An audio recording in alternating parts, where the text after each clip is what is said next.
magiging kwarto ng anak kong lalaki. Ayan, dito to sa side na ano, sa aming dining. And kung nakita nyo, kailangan pa yan ng alcuba. And then, dito, kailangan pa yan ng board. Pero meron na kaming board para dyan, guys. Ito yung board niya.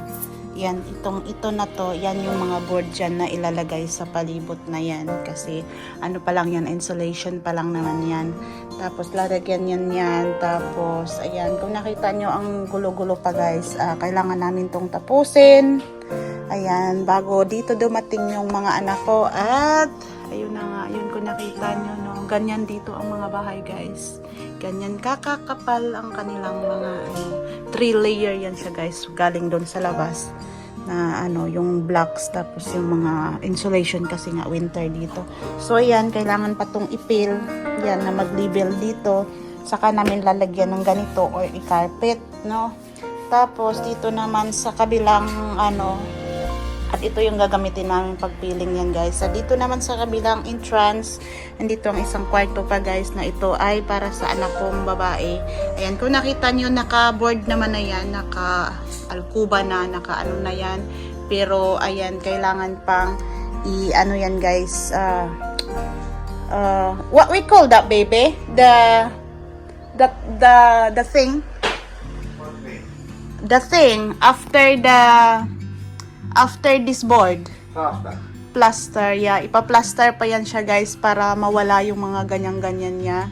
Ayan, tapos na naman na yan. Dito na lang ang kulang, pero pa-plaster na lang naman to. Yung dito. Yan, yan. Yan kung nakita nyo. Yan. Pa-plaster na lang yan. Yan. And ready na rin yan. Na, meron na yung ano dyan ng heater niya. So, plaster na lang yan at kailangan natin ng pera dyan. Tapos ito namang floor na ito, kailangan din mag-label dito. Kasi yan ano, makapal yan siya, guys, na ganyang kakapal. So kailangan pilingan yan siya.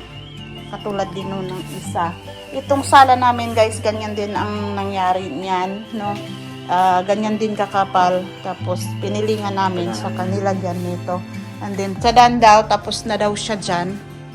Ayun na nga. Tapos na nga siya, guys. Oh. Kita nyo.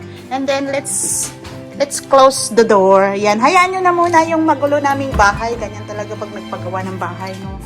Ayan. Tada! Tapos na siya, guys. Yan. Ay, pintura.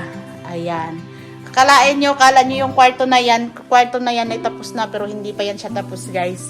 Ayan, hindi na kailangan i-filling yan. Yan pala yung bathroom namin, guys. So, hindi ko papakita at hindi pa yan malinis. Ayan, kita nyo. And then, yung utility namin na yan, gagayahin yan. Lagyan namin ng tiles yan. And then, yan, maybe carpet or ganito. Ganyan lang. And then, yan, kung nakita nyo yung materialis na ito, yan, yung simento na yan, guys. At ito yung plasterboard, guys, na gagamitin para, ano, bago magpintura para para mas-smooth siya. Ayan. So, ayan na nga pala. Ang aming entrance. Ayan. Ganyan pa talaga ang mukha ng aming bahay, guys. Kaya huwag kayong magtaka kung bakit hindi ko laging pinapakita. At yun lang. Bye-bye. Dito pala ang aking mga sapatusan na yan.